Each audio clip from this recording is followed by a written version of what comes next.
Hello and welcome to another video on the Grimwood Watch Modding channel, and today I have another watch box in front of us, and this time it's from Spectre and it's also a prototype. Firstly, thank you to Spectre for loaning me this prototype to carry out this review, and just a bit of a disclaimer for our start, this is a review model which I have to send back. However, I will be getting a watch with my choice of colours when it's released and I won't need to return it back.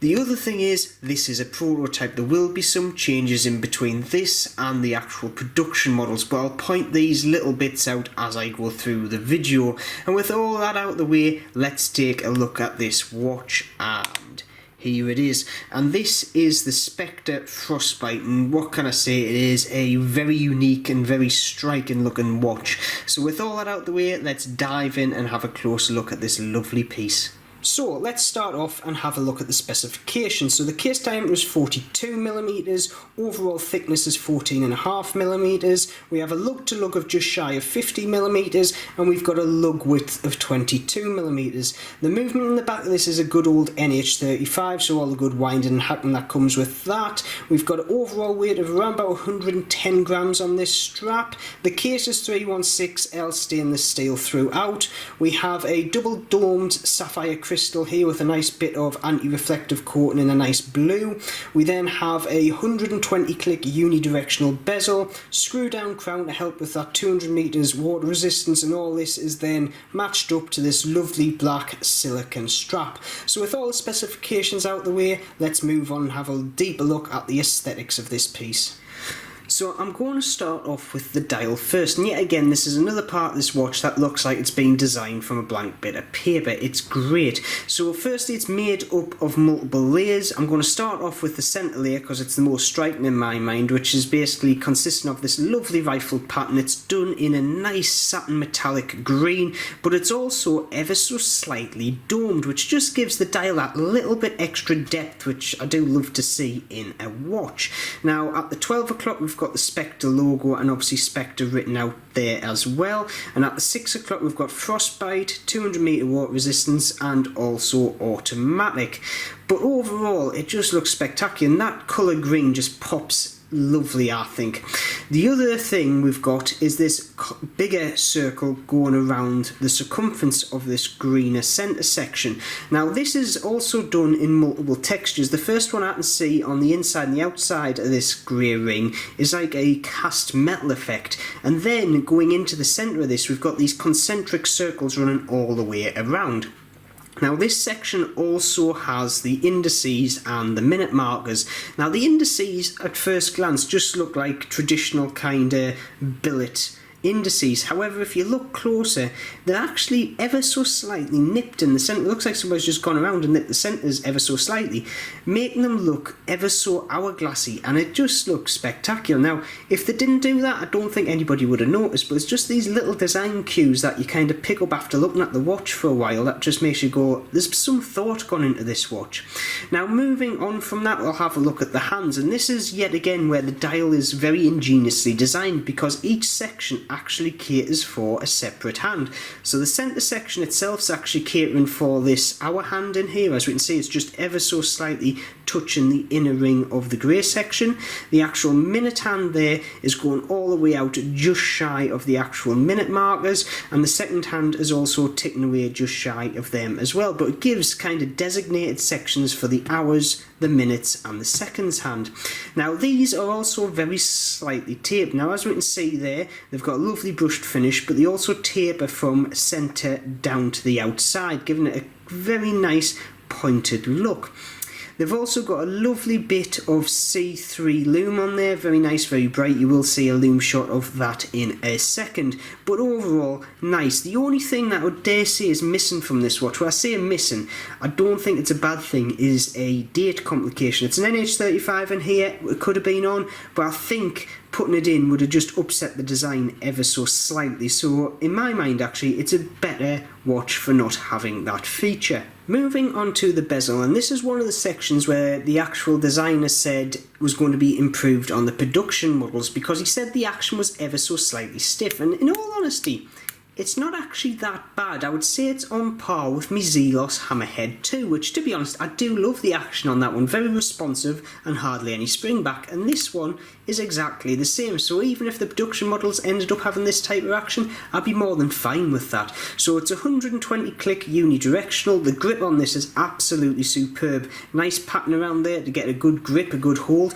But the other thing is, the actual bezel itself sits quite proud of the case, as you can see. So you can actually get right onto the side of the bezel and actually hark it around. So it's easy to use, and that's very, very nice. We then have this insert going all the way around, which is done in the same green as the centre of the watch, and it's also fully lumed in BGW9, so we get that lovely two-tone green and blue lume effect, which I love on any watch. I do like a watch that has multiple lume colours, and with lume in mind, let's move on to the lume shot. For this test, I've compared it against two SKXs, which in all honesty have some of the best lume on the market.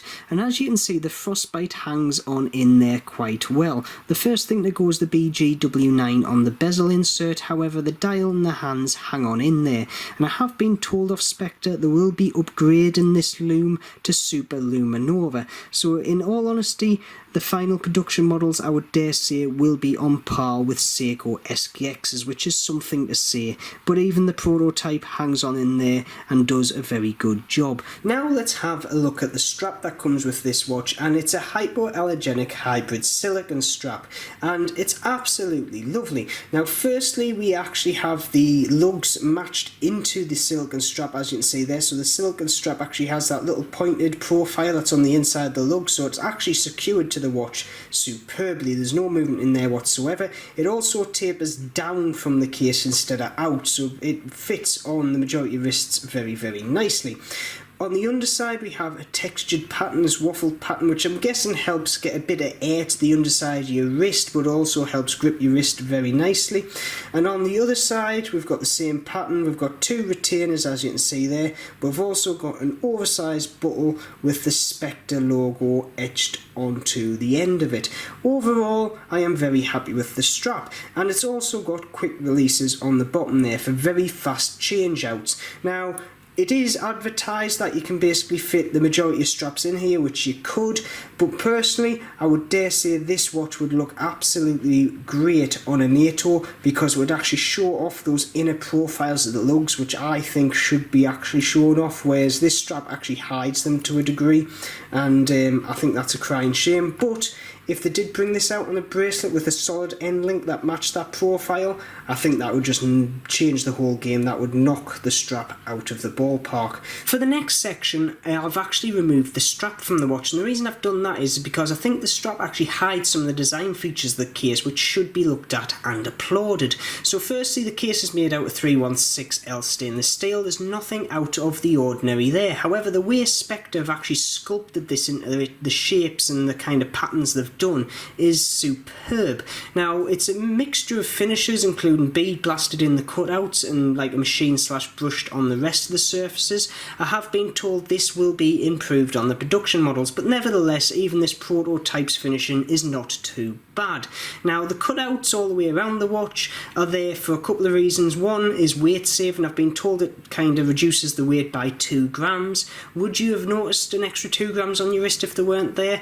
I very much doubt it. However, would you have missed them in an aesthetic point of view? Oh yes, you would have, because like I say, having these kind of cutouts on just give a whole new character and depth to the case that I don't think you would have got without them.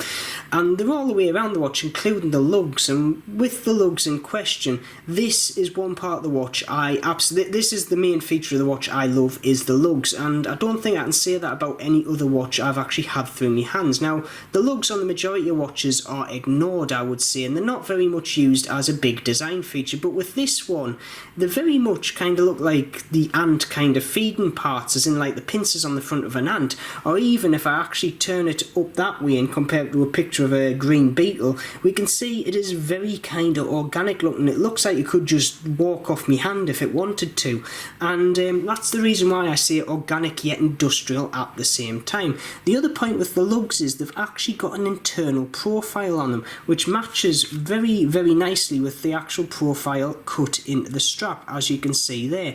And this obviously makes it look good, but also offers a lot more kind of anchorage for the strap onto the case. It's basically, once the strap's on, it's not going anywhere, and it feels very, very secure.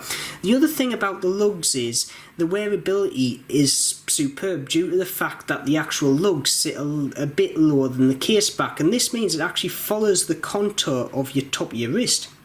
So the case itself, even without the strap, sits on top of your wrist very, very nicely, and it means I'm actually wearing the strap slightly looser because the watch itself just sits there and grips the wrist nicely anyway without kind of flopping about, which is a nice thing to have.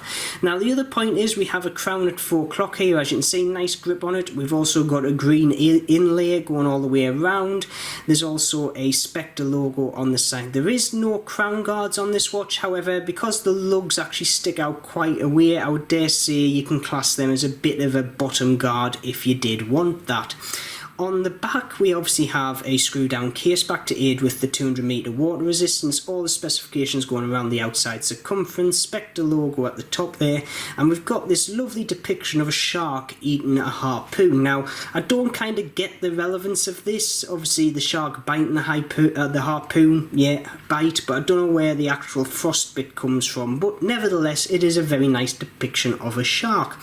So with that bit out of the way, I think it's time to move on to a wrist shot.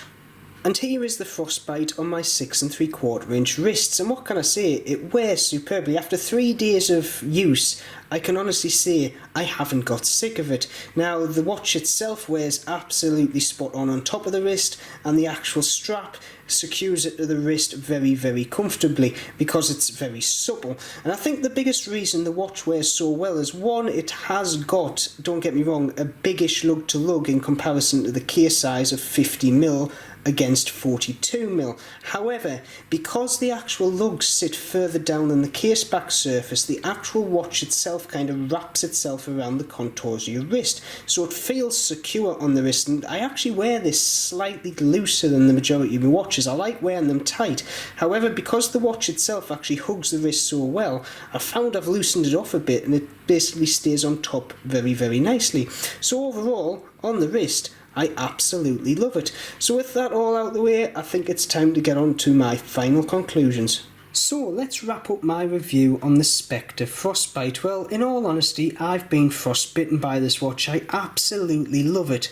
The design is spectacular, the way it wears is amazing, and in all honesty, you're never going to find another watch on the market that looks anything like this. And that's not in a bad way either, it looks amazing in my mind. So just to get a few little details out of the way about the Kickstarter campaign, it will be starting on the 11th of May. The first 120 units to be backed will be at $279, and from there on out they'll be priced at $319. And to be honest, even at $319, a 200 meter dive watch that has an NH35 and with a very original design, I think is very much an amazing kind of price point in my mind. So with all that out of the way, what do you think of the Frostbite? Do you like it? Do you love it? Or do you just think it's a bit out there for your taste? Please put your views in the comments. And as always, if you have liked this video, please subscribe, press that bell button, and as always, keep safe, and I shall see you soon.